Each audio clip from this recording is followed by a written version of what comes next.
Hello, everyone. Welcome to another of this series of Homestead from Scratch with Logan Hyde, John Tejan, and myself, Greg Dowd. And we are here today talking about comms and what we can do about communications on the homestead, something that has, I guess, been more of a topic recently, considering the event that happened with Hurricane Helene and causing all the flooding up in North Carolina, Eastern Tennessee, in Georgia, and the difficulties they're having out there in relation to figuring out where people are and being able to communicate. So that's the focus for tonight's show. So, but first, how are you guys doing this week?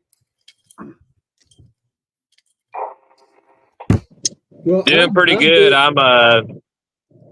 Go ahead, John. Yeah, I talked right on top of you. I'm sorry. We have to work on our communication. Anyway, it's all good. I'm doing well. This is not a topic I really have much experience or depth in, so I'm probably going to be asking more questions than I answer today. But it's certainly something that's important and an area I probably need to concentrate a little bit more in. Yeah, I think it might be one of the things that folks overlook. So yeah, it's kind of one of the reasons why I wanted to talk a little bit about it today. Well, Logan, what's going on with you?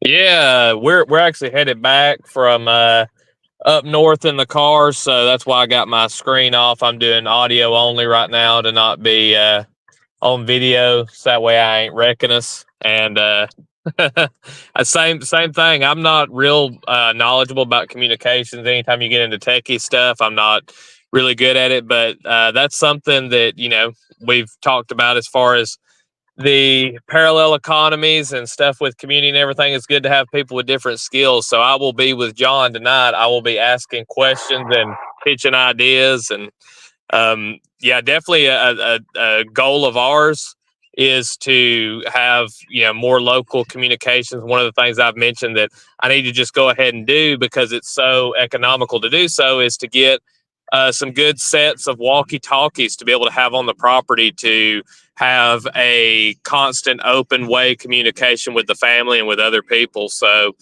I'm looking forward to tonight's discussion on all the options there are for that stuff. All right. Well, I am by no means an expert on this. I have just gotten my technician's license with ham radio, and I have some little handheld devices for communications. These are like little 5-watt radios, and this is one of them that I'm holding in my hand is the FT65, the made by Yaesu, and these are what I would say if you're just going to get started in doing some kind of communications and having something for a backup communications. These little HT radios, I guess they call them handy talk radios, would be the first thing that you would look at, is to get yourself one of these little 5-watt radios. And believe it or not, I mean, these things can allow you to transmit and receive from a pretty large distance, and you extend your range even further if you can get one of these to communicate with a local radio repeater that's in your area. So one of the first things that I was going to bring up here is there is a website called repeaterbook.com, and you can go to that website and you can look in your area, and there is a list of the frequencies that these repeaters operate on. And so, as you can see here, this is these are all the repeater frequencies, and then there's this offset. And I guess for how I can describe how this offset works, you're kind of like, I believe you're sending some kind of a output, and in order to access that repeater, you have to be set at a certain offset frequency in your radio, or send out a small tone, which I think is this tone up and down, and then this offset tunes into that repeater. And so when you are trying to talk at long distances, say, I wanted to talk to, somebody up in Tennessee that is a good bit of distance away from here, I would have to find like one of the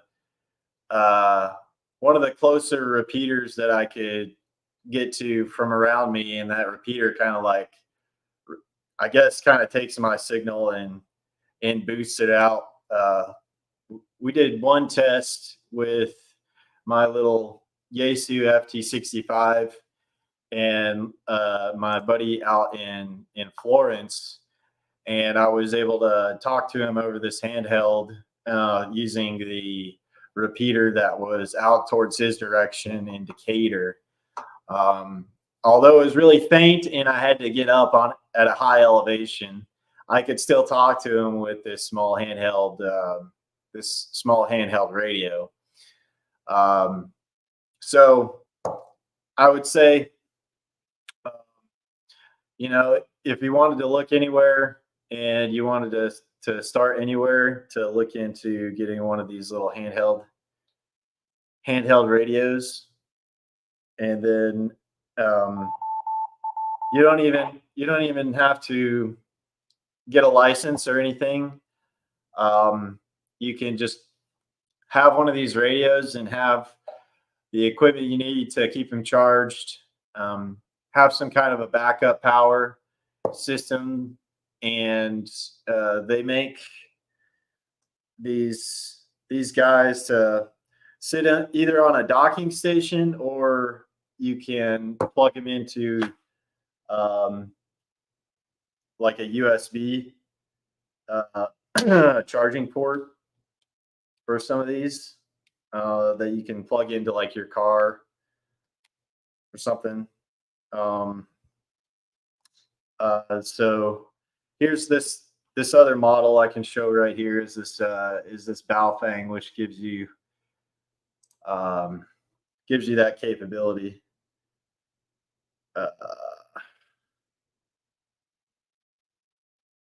The UV5R Plus little Baofeng radio right here.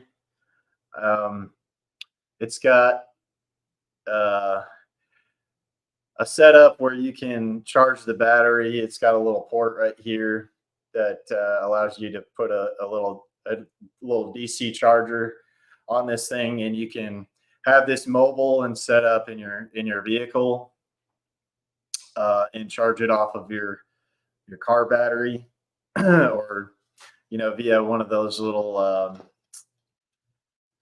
USB chargers that you plug into your cigarette lighter, and you can make sure it stays charged up that way.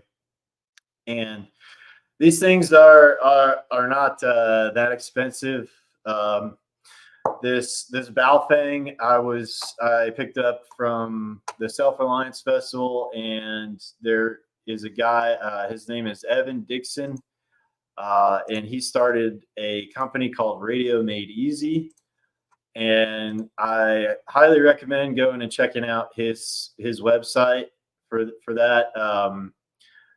He offers training courses in how to use your radios, and he's kind of traveling around doing these courses, 0 to hero radio operator training. And then he also offers different ham radio packages to where you, this is the one that he set me up with, this Baofeng UV5R radio. And so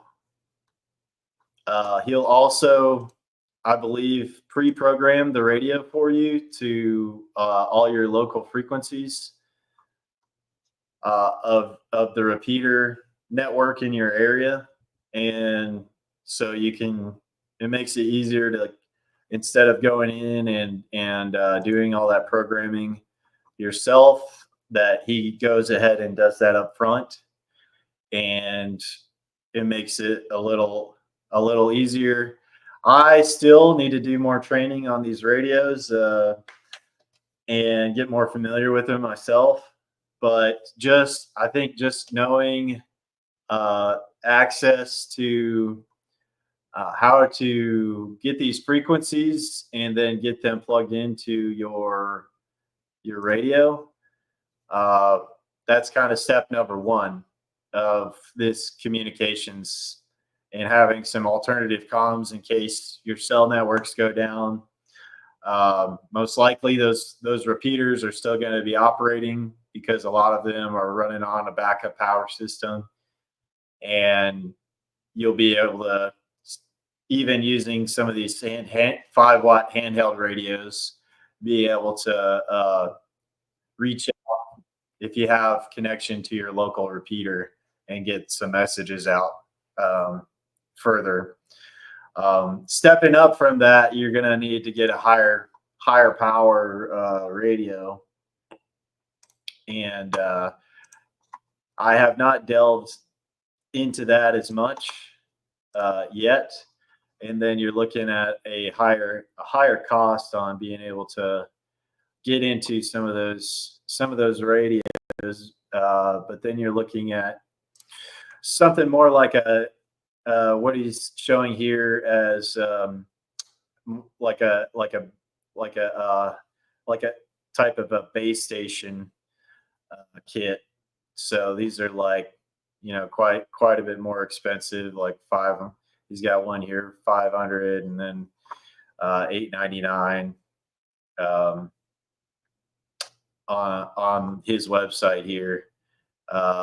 So these have the capability of going hundreds to thousands of miles in range, direct radio to radio, which when you get into this radio stuff, there's I think 2 different types of ways that you can communicate in the with these radios, and one is called simplex, which is like I'm communicating from my radio directly to somebody else's radio using one of the simplex frequencies. And then the other way is duplex, which is communicating over like a repeater network. And that's where those specific tones come in, because it's sending out a specific tone to allow you to get access into that repeater. So it's like sending out more than just your communications. It's also broadcasting a tone. So so Greg, just for my own education here. So say I've got a radio, you've got a radio. Do we pick a certain frequency that we're going to communicate on, and then you just leave your phone or leave your radio on that frequency, and that whenever you quote unquote call me or contact me, then I'll know that it'll alert me? How does that work? We could do that if we all chose a specific simplex frequency Uh-huh. to operate on. Mhm. I would have to have a radio that would be powerful enough to be able to send, or be able to transmit, and for you to receive it on your end. Otherwise, we wouldn't be able to do it just with these little radios unless I was in range of you, within this radio's transmitting range. Gotcha. So we I could mean, agree. even with even using a repeater. Uh, with using a repeater, I could, and you having one of those radios, I I'm not sure about reaching where you are from where I'm at, Right. but we have tested like from where I'm at currently out to Florence. Mhm. So that's like the Decatur area to the Florence area, and Right. I'm not sure how many miles that is specifically, but So, we were able to communicate from Florence to the Decatur area, so, using the repeater so with one of can these. With one of can these. can do repeaters communicate with each other? So, say if I had a local repeater here where I'm at, and you have a local repeater, will my repeater talk to your repeater and connect us up that way, or can you only go through one repeater to an endpoint? So the repeater that you're reaching out to, if your radio can reach that repeater signal, then that can broadcast it. I guess it like kind of amplifies. It kind of carries your signal on forward to its range of where it's at. Right. And so anywhere within its range of that repeater, I believe, can pick up your I broadcast. got you. I got you. And to go further than that, you would have to rely on another operator just to pass your message along to the next repeater that it can see. Gotcha. And they'd have to pass that message along to you. So, um, but when we start talking about repeaters, and accessing those repeaters, that's where the whole licensing thing comes in, because there's a lot of people on those repeaters, Uh-huh. and that's where somebody might be giving you a hard time if you're on those repeaters attempting to talk back and forth and you're not using the proper radio etiquette or whatever. Gotcha. I Gotcha. have heard of guys kind of getting around that by looking into the FCC documents, and this is completely hypothetical. Like if you disclaimer here, it's like don't do this, but uh, looking into the FCC documents of like expired call signs. Now, if you're on the radio networks and you're acting like an amateur radio operator, and you pass, then you probably get a pass. So you uh, basically you would pirate somebody else's call sign or whatever it is, somebody that's yeah, retired yeah, it, yeah. and you're like, Hypothetically, hypothetically you could pirate somebody. yeah. Hypothetically, you could do that if you wanted Gotcha. to use the repeater networks. But in an emergency scenario, like what's happening in Helene, there are some of these, I guess, ham folks that are like, oh, no, you shouldn't be using our frequencies, blah, blah, blah, blah, blah. But, in an emergency situation, like, use the radio waves all you want, man. Like, that's Right. like, it's all, the regular rules are off, in my opinion. So that's why I think it's good to have a radio and figure out these frequencies in your local repeaters, and just you know kind of figure out at least how to listen into them if you don't want to do the whole licensing thing. But there's also other options which we'll go into, and one of those is a um, mesh networking option, which we're looking at as a group right now. which also uses radio. And the interesting thing about this is that you have some of these nodes that allow you to pass along data along the radio frequency spectrum, and they will pair via Bluetooth to your phone with this open source app called Meshtastic.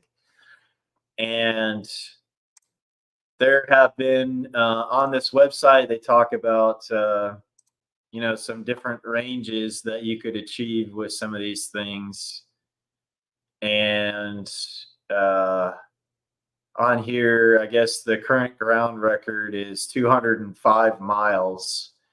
And then it depends on where you're putting this little node, and I guess the antenna that you're using. And the higher up, the better, I believe. And this, I believe, is a good solution for a lot of the folks in our community and homesteaders that want to maintain communications in an emergency scenario with their families. This is a way that you can have these nodes and have them placed around your area, and they're relatively inexpensive.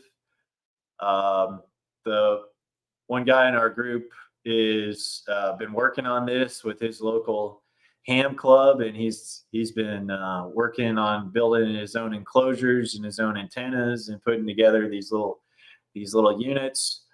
And we're going to be testing them out with our group. And the cool thing about this Meshtastic system is that you get the app on your phone, and you can also pass the app along to somebody else without the internet. So if you have these little devices that are these nodes for the mesh network, and you have them, you could carry one mobily with you, and then you can have a node that you place statically. And the more nodes, the better, because these nodes are, one part of this kind of meshed network that will pass messages along and through the network. So this is looking like a pretty nice solution for communications because they operate very low power. They have very low power consumption, and they're able to pass these texts along using our things that we're carrying in our pockets every day with our smartphones, being able to pair with the device via Bluetooth. So this is something that we're looking at within our group and testing out, and it kind of gets you around, having to figure everything out with ham radio.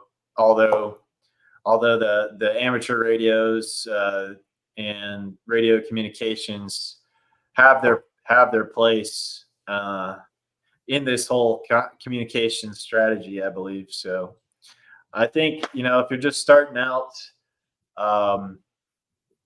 and you want to have some kind of backup solution, that one of these little handheld radios is a good option. One of these little 5-watt handheld radios is a good option.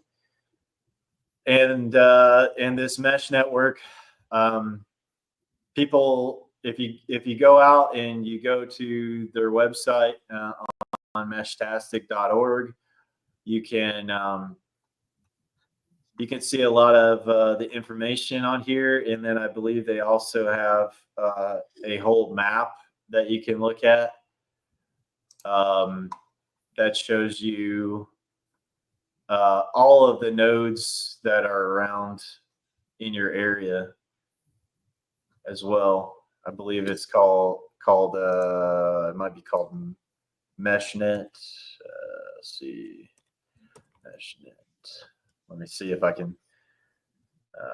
So Greg, if I'm understanding you right, your connection, your Bluetooth connection to your cell phone just basically connects you to the network, say in the absence of the cell system's completely down. It's just kind of an interface for that radio, right? You don't need to have a cell signal to operate it. That's not part of that. It's just your interface, I guess. You use your phone as an interface. The Bluetooth gives you connection to the mesh network, right? Via one of the nodes, and then you do not need to have contact with the cellular network to pass messages along through so that. So you can have just an old phone that's not even hooked up to you're not even hooked up to a cell network, and it's just a phone. Probably didn't have a SIM in it. I don't even know if you'd even need that. But just as long as you have Bluetooth connectivity, that's really all you need. I'm assuming. Sounds pretty neat, actually. Yes, I believe so. I mean, you would need the Meshtastic you would need the Meshtastic app, and as long as you can get that Meshtastic app on that phone, and you should be able to pass it along from another phone with the app on it. Right. They built that capability into it. You would not need to have that phone connected to the internet or a cellular network in any way. It could be an older phone. As long as it has a Bluetooth capability, I believe it should be able to operate. I'm not sure. I think there's a lot for the Android, a lot of capabilities on the Android, but I'm not so sure about all the capabilities for the Apple product stuff. So, but yeah, here you can see on meshmap.net is where you would find some of the cities and areas that have these little nodes that are already set up. So, in our North Alabama area here in Huntsville, it looks like there's, a few nodes around in the Huntsville area. And then going up towards Nashville, looks like they have some nodes around the Nashville area. And so really we need just kind of more nodes all over the place to build a more robust mesh network. But they're, you can kind of see they're kind of scattered all around. Yeah. Well, it looks like I could use one where I'm at, because it doesn't look like there's anything in my area. But but the good thing where I live is I'm on top of a really high ridge that will reach all the way into Huntsville. Yeah. I actually talked to an old timer here that from where my farm is, years ago, you could see all the way down to the interstate where the Alabama line, where the Rocket used to be, right at the Welcome Center. You could actually see that from my house. Ah, nice. That's how high up. I mean, at least line of sight wise, and I guess this all works kind of line of sight. The higher you are, the better. Yeah, so yeah. I'd probably be in a good spot for a repeater. I mean, for my area, I guess. But so I saw some pictures of those antennas on the mesh. Like it was that Meshtastic or whatever it was. So you just have to have that, the higher the better, I believe. Yeah. Right. So let's see. Where did we find some of that information?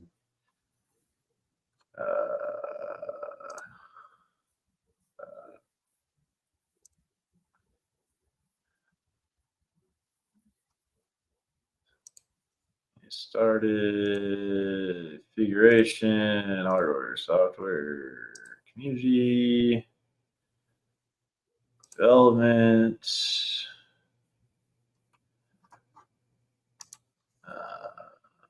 overview, range tests. So yeah, some of these guys, they're on their website here. This is all an open source endeavor for people that want to contribute to the project, and based on a ground to ground range test. I guess the current record holders are these guys that have done 205-mile range on one of their setups. And so it looks like they mounted them up pretty high. Looks like this one's on the top of a building on an antenna, or on piggybacking on somebody's antenna pole or something like that. They put one of these little devices with probably a little solar cell that keeps it powered, and its little antenna that it's mounted on.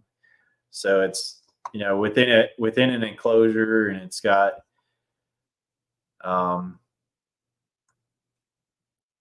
mounted up pretty high. And then I guess here's the range, and they got them up to where they can get that radio signal to each other to be able to pass that data along. So the higher up, the better, I would say.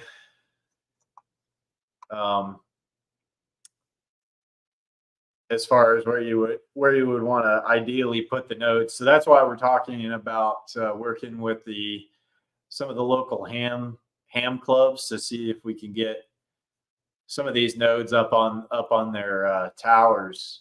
And if not, if you are in a higher area, or if you, like you said, this guy that he can see into Huntsville or from his area, if you could talk him into putting one of these things out on his land or whatever, then it'd be a win. I think it'd be a win-win for everybody. Teach them how to use the Meshtastic thing and say, here's an alternative comm system that we could be using, and if all the other communications go down, that we'll be able to pass messages along through this thing. So more to learn here. I don't know I don't know all the details about this stuff, but I think step one is to get some of the hardware in our hands and to start setting these up and playing around with them. Yep, I agree. But I think the mesh network thing would be a really good option for kind of everybody that you want to get a little bit more prepared, that's wanting to have some kind of backup communications, that might be a little intimidated by going into the radio communication stuff, especially if people are going to hound you about not having a call sign or whatever, and you're not willing to experiment around with you and your buddies, like going out onto some properties and playing around with your radios and I think one way to train with these radios would just to get out on somebody's land and then start operating off of the simplex frequencies, where you're just tuned into that one frequency where you're just directly talking to each other over the radio. I think that would be a good exercise to do, is to get out there and train a little bit, just get more familiar on talking back and forth on the radios and how you get set up on the frequencies, and get more familiar with them. Definitely. So, yeah, because when Stephen was talking at our last meeting, I was kind of getting lost a little bit because it was a little bit over my head, but I think I'm starting to understand a little bit. this is still over my head, and I don't have as much experience as those guys that have been, in the ham clubs for a while, in the amateur radio clubs for a while, and they have, a lot more experience. I think Steven was actually in comms in the military, so he's a lot more familiar with it, and being able to, use all the different frequencies and what to tune into and how to program your radios and all that kind of stuff. And I am at the very beginning level myself Right. of Right. all this stuff. But this is where I started. So, this is where I'm starting, is one of these little handheld radios. I have a little bit higher powered radio in my Jeep. It's an older one that was given to me that I have kind of just hardwired into the it's a 25 watt Asden. It's an old Japanese radio that one of my coworkers gave to me when I was starting to go do some off-grid stuff, and I have it like just hardwired into my Jeep, and it's a pain in the butt to program, and it's like super old school. So like some of these newer ones that they're showing, so I can attest to that. So like some of these newer ones, like Evan has on his page here, they're have these nice displays on them and everything that make it a lot easier to like see what all's going on and how to tune into the frequencies a lot easier. Mine's all analog, like total analog buttons and everything, and it's a lot more of a pain to program and things like that. And it's a lot more basic than some of these. These showing as mobile units that you can throw into your vehicle, and have for that kind of stuff. And right. Yeah. So, On a bit more, I don't want to say practical, because that's probably not the best word for it, but if we strip away the technology part of it and the actual equipment, some of the things that I think are important is, having, when you are able to communicate before an event, like right now, is getting set up to, as there's some expectation, okay, if something happens, and even if you don't have a radio, there's, something that the group needs to know. Because one of the things, that the hurricane down in Florida last 2 weeks ago, right? That hit right smack dab, just a little bit south of where my mom is in St. Petersburg, real close to the water. She's up high, but she's 92 years old, living by herself. She's in a retirement community where everybody has their own little house and everything. So it's safe, but when a hurricane comes through there and knocks literally everything out, including power, cell phone, regular phone, everything. Because I talked to her like the day that the storm was coming in, and she's in a little senior citizens community, and they have a clubhouse and a pool, and they have all kind of neat activities for the senior citizens there. And I said, do you have, is there somebody there that's coordinating this to tell them that you're actually in your house? So God forbid, you get a direct hit and everything's destroyed, they know to come look for you. She goes, oh, well, they have a call tree that they're going to call everybody on. And I'm like, I couldn't get her to understand it's like, no, when all that stuff doesn't work, you need to have a plan. You know what I'm saying? Somebody needs to know that you're actually in your house, and they need to know before the storm's there. So after the storm hits, they can come look for you, because it's not like, they're just going to call you on the phone and say, are you okay? Because none of that stuff's going to work. So she wasn't quite getting it.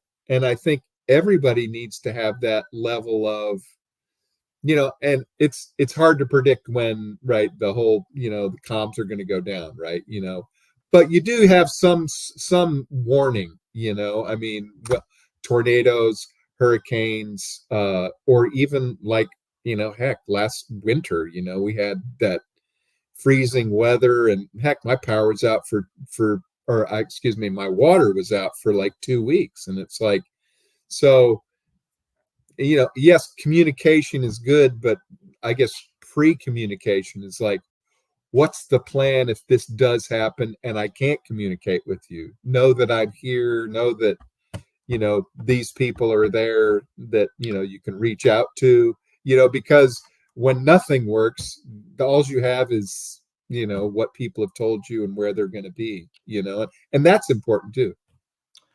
That's a really good point, and I'm glad you brought that up. It's that was another thing that I picked up recently from, I think it was Jack Spirko talking about, I think it was both Bear Independent and I think Jack Spirko had talked about it in the past, but just like I showed you this repeater book right here, if you do have the radio, you've been using these radios, is to go on this, repeater book and get all these frequencies printed out, not just online, have a physical copy that you're going to keep in like a disaster plan notebook.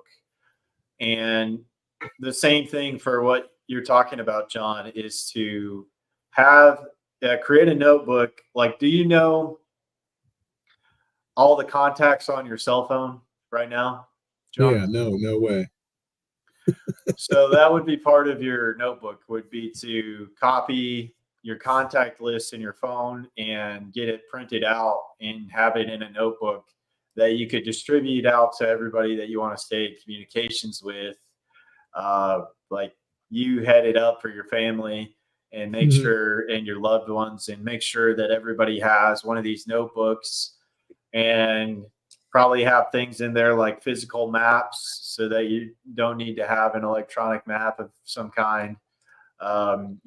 Emergency contacts, probably radio frequencies, information for emergency communications, and some kind of route plans where you're like planning a route from, I need to get to here to try to make it to other family. Can I plan a few different routes to get out of my area in case one of the areas is shut down? How can I do this in multiple days, or how am I going to pull that off? So yeah, this communications thing you can open it up into having an overall plan for when all that stuff goes away. What's the ABC kind of plan list, and to put that in a notebook, of a physical notebook. So nobody has to like be thinking about this and like, oh no, we're all doomed. No, you're going to move from here to here to here, kind of like step 1, 2, 3 type thing. To kind of give you something to kind of give you a mission when that happens, I guess, so you can not be thinking in scattered directions, but to be more focused. Yeah, they say that that's super important when it comes to emergency situations, is you have a plan to follow. And because, when the adrenaline's going and you're not thinking straight and your mind goes a million different directions, you need to have that. No, this is okay. First thing on the list, let's do this. Okay, next thing. Just because when you're waiting for somebody to save you, or not, it's good. They're not coming to save you. Right. That's a joke. Line. But the thing is mentally, and emotionally, you've got to, by being able to follow a plan that gives you some stability, even if it's a total disaster, at least you have a plan to follow, and that, you know, you can do something other than a disaster happens and like, I don't know what I'm going to do. And you run around like a chicken with your head cut off. And it's like, if you've got a plan that can save you, you know, I mean, from making a really stupid mistake, you know, and because in Yeah, emergencies, like, so I think that, you know, this year's Christmas gifts to the family are going to be one of these little mesh nodes and an emergency plan book or something, you know. yeah, right. You know, I mean, hey, that's not a bad idea. You know, it's actually a And, great idea. and they'll be You like, know? "Boy, you are the weirdest dude in our family," but I'll be like, Yes, yeah, you'll thank me someday. You'll thank me someday." that's right. That's right. So, you know, and that's important because, you know, I mean, at this point, I don't care, you know, because I'm, you know, I just don't care anymore. It's like, you know, Yeah, yeah. If you are still welcomed in your family after the yeah, whole pandemic nonsense that went on, I think that you know, you're probably in it for the long haul with them, I guess. right, right, But you yeah. know, if you've been persona non grata, you know, it's a little bit more of a chore. Fortunately, in my family, although we had differing opinions, you know, nobody went to the extreme and, you know, ostracized anybody or excommunicated somebody from the family because of that. Because, you know, Yeah, it's because in hindsight, hindsight or whatever, it's, you know, it's not worth losing your family over. You know, it's like, you know, just like in an emergency, you know, it's like, here's the plan. I can't make you follow it, you know, and I'm yeah. still probably going to try to come find you. But, you know, if you don't follow the plan, you know, oh, I think, well. Yeah. yeah, yeah. I think like kind of over the years, I guess I got kind of like without saying words, you know, just introduce the family members to some of these ideas. Like Right. Christmas gifts are silver coins. Their emergency medical supplies, water Right. filters, you know, things like that, and you know, literature, books and things like that, and uh, you know, Gift certificate. they're receptive of it. Everybody likes to get a silver coin. It's interesting, you know. You hold it Yeah. in your hand. It's physical. It's got an interesting thing on, you know, design on the silver and things like that. And you Yeah. know, who? Get people gift certificates to the Army Navy surplus store, you know. There's Yeah, yeah. You If know, there's not very many of those around. The big one in Nashville closed probably this past summer. It's been there since after World War II, you know.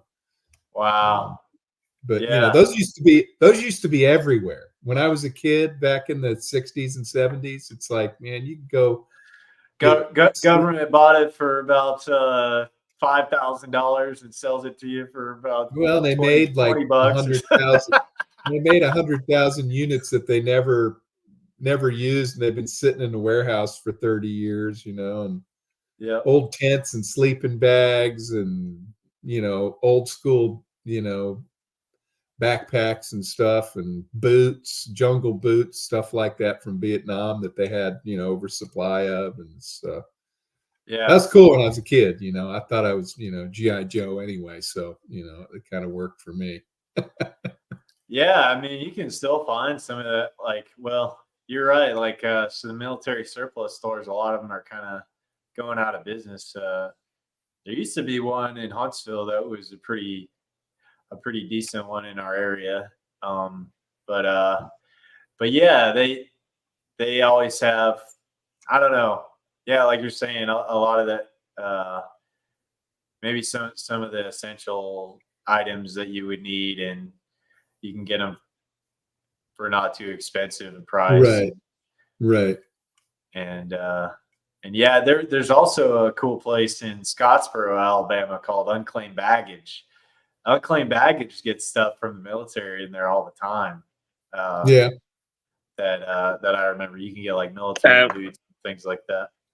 Have you been to Unclaimed Baggage recently? I haven't been there in probably, I don't know, 4 years or something like that. Okay, well, I know last time we went, like when I was a kid, that place was cheap. I mean, you could get a Game Boy, like the $100, what was it, the SP, the ones that fold like a laptop, for like $20. All kinds of electronics like that. Clothes were cheap. Last time we went, though, it was actually kind of high. They had jacked their prices up, but probably because they're looking up everything online now. yeah, now they can look everything up online and go, wait a minute, which drives me insane, because just like with Facebook Marketplace, I feel like it could be so much better if it wasn't for people trying to sell stuff that is used at retail or higher, which just blows my mind. It's like, who's going to buy this? And then anything, if you've got something that is actually worth some money, like say, I have an item that really is valued at say $100 brand new, but it's used, and I'm like, hey, this thing's been used a bit, but it's still in good shape. I want $60 for it. Then you got everybody coming in. Will you take $5?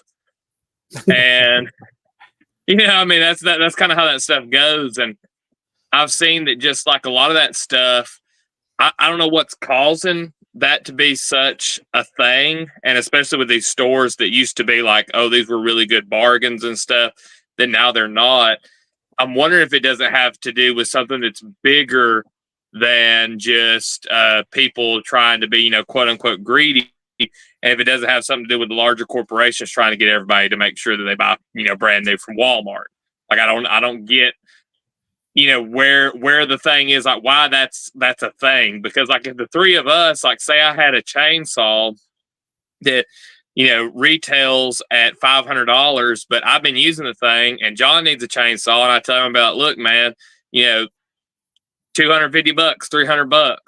Like, I don't think that John would be like, nah, I ain't paying that. It's I don't know. It's really weird how that's a thing. Like all these places that used to have really good deals and you could buy stuff economically, and now everybody is to the point to where it's like they want, more than market value for their used stuff, and then they don't want to pay for anything that has actual value. I just don't understand it.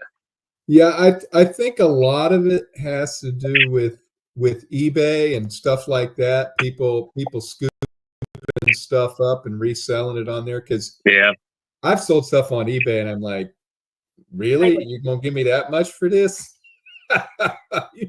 Because it's because eBay is, it's a practically worldwide marketplace, and it's like where you are, you might have all sorts of those everywhere, and go to a store, a Dollar General store, and buy it for $2.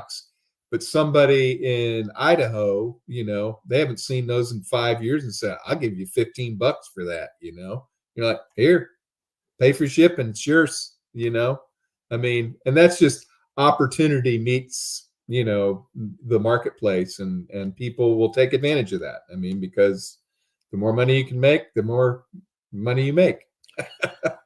I do want to mention another thing on the communications topic. Now that the age that we live in right now, for this kind of a PSA of folks to be aware that you could receive a phone call that sounds like a loved one and is asking you to bail them out of a distress scenario, and to like send money to somebody using like a voice fingerprinting AI program or something like that. Using your loved one's voice and then calling you.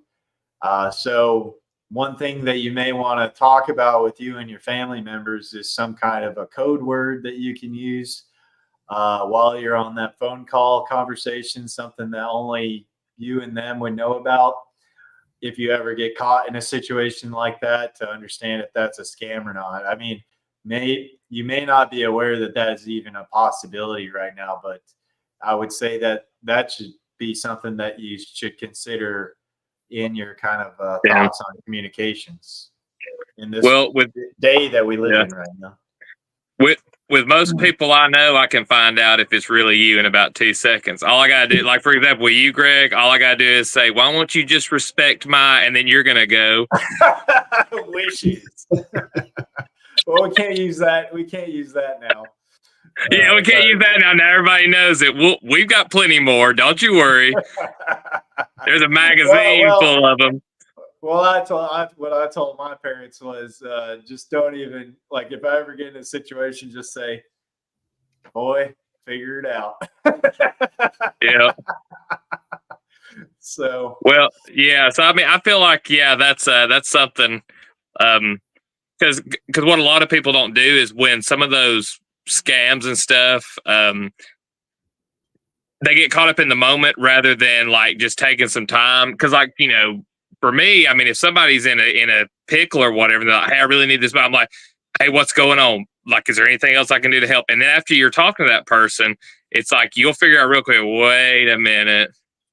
Because I mean, like for example, if it were one of my siblings that called, oh my gosh, like I don't think all the AI computers and all of the servers on the internet could keep up with the inside jokes that we've had over the years. I mean, so yeah, having that or a code word is important, and also really, really making like the elderly folk in your family aware of that, because they're the ones that are the most prone. They always go after the really old folks. That's who they're going to go after.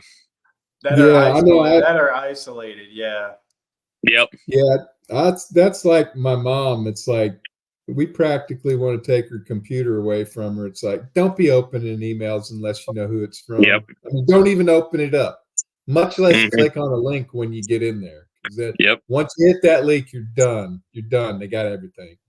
I just talked to a guy recently this past Wednesday that had his whole company compromised from an email that he opened that looked like a legitimate email. It looked legitimate.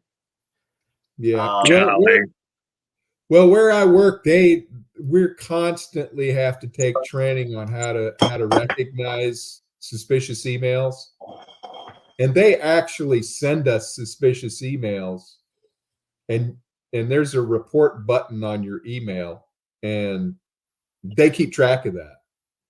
That's like the number one way that a lot of these guys are getting into your network. The thing is, phishing email. And I don't necessarily like it where I work, because it's almost like a social credit score. You screw up a couple emails or you don't catch one and filter it out and report it, You're it's going like, on the naughty list, boy. Yeah, there's a speedometer, It's like you kind of getting over into the yellow towards the red, man. You need to tighten it up, man. I don't know what they're going to do, but that's just the way technology and way companies are. They just don't fool with it. It's like if you put us at risk over and over, and emails the way we do business, it's like, I don't know anybody that's been fired for doing that, but I could see where if you became a complete numbskull about it, it'd be like, you know what, John, this just isn't working out, buddy.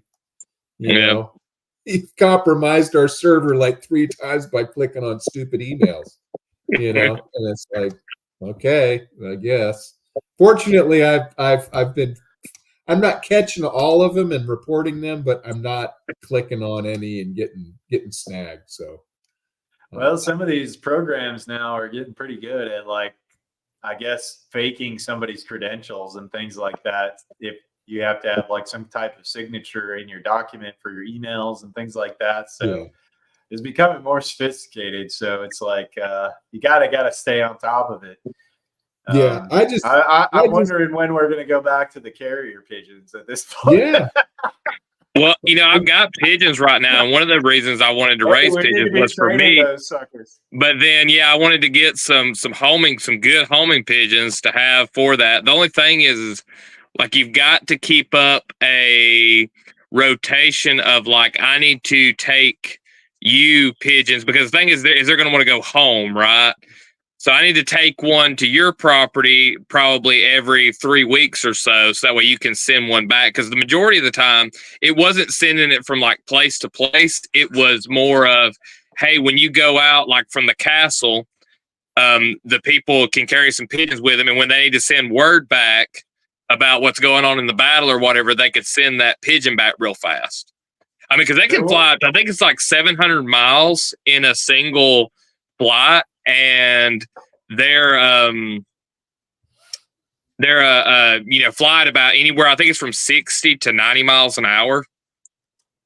And you think about as the crow flies, or in this case, as the pigeon flies, that is going to be getting your message back pretty fast when it's, going quote unquote snail mail. I mean, you're just putting it in a message. And so that would be something really good if you were in a disaster situation and you had homing pigeons. I know this is going to sound silly. This is like going back to the walkie-talkie deal. But if you had pigeons and say you needed to go out and check on people and communications are down and, maybe the radio's not working, there's some interference, or you've got, some mountains around you, or maybe you're just not prepared. But if you were raising pigeons for meat, you could at least take a couple of pigeons with you. And when you went to go check on somebody, you could send back word, hey, these people are all right, or I got stuck, I need help, or, whatever it may be. I'm at such and such location. I mean, I think there's probably a use for it.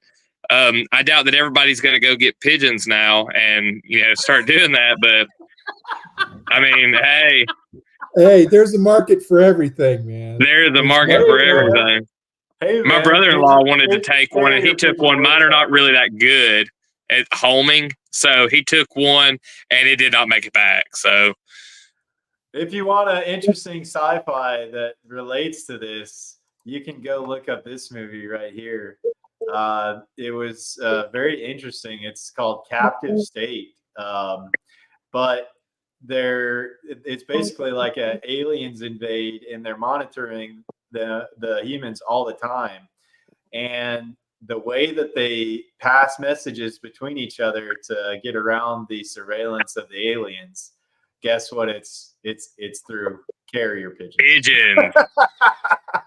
So see, I'm just ahead of my time. Yeah. I mean, when the aliens invade, we're gonna have our pigeons. What's the movie called again? It's called The Captive State. Captive State. I'm gonna watch it. John Goodman is in it. Very, very, very good sci-fi. I liked it. Oh, I love sci-fi, so it'll probably be right up my alley, especially if it's got pigeons in it. So, hey, that was my idea. Yeah, that's how they were moving messages around, was through carrier pigeons. Yeah. But yeah, with that, we're coming up on an hour for the podcast tonight. So we want to go around and let everybody know where people can find you and how they can support you. John, you want to go? Yeah, John Tejan, DJ, Cattle Company, and my address on X is @SoulSurvivor78, which is in my name here. So reach out to me if you want to talk about cows or anything else. It's all good. All right. Thanks, Sean. Logan, where can people check you out and support you? Yep. Be it Hideaway Homestead on YouTube or hideawayhomestead@gmail.com. Both same name, so pretty easy to get in contact with me. Yeah, I check my email pretty often. But you can always get me in the YouTube comments because I put up content pretty regularly. So the YouTube comments is a good way. And if you send me an email and I don't see it, comment on a video and say, hey, respond to my email. All right. And I'm Greg Dowd. I run the channel here, the Tinker Tribe, and it's a lot of random stuff because I'm into a lot of different things. But Life in the Valley popped in and said, how are y'all tonight?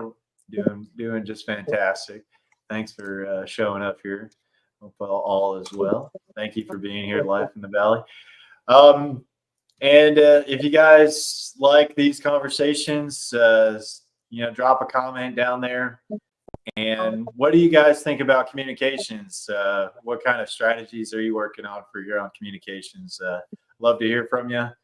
And subscribe and hang out. And if you like the content, and we run these every Sunday with John and Logan. So stay tuned for more of those. We had a loose idea on a topic next week. What were we kind of thinking about, guys? It was We had a cover couple- crops, wasn't it, John? Couple What was different- that?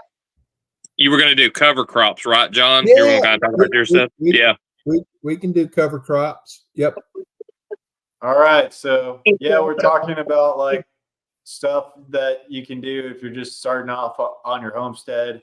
We've got some experience between the three of us, so we try to share stories and lessons learned from our experiences. So come and hang out and tune in, and we'll see you guys next time.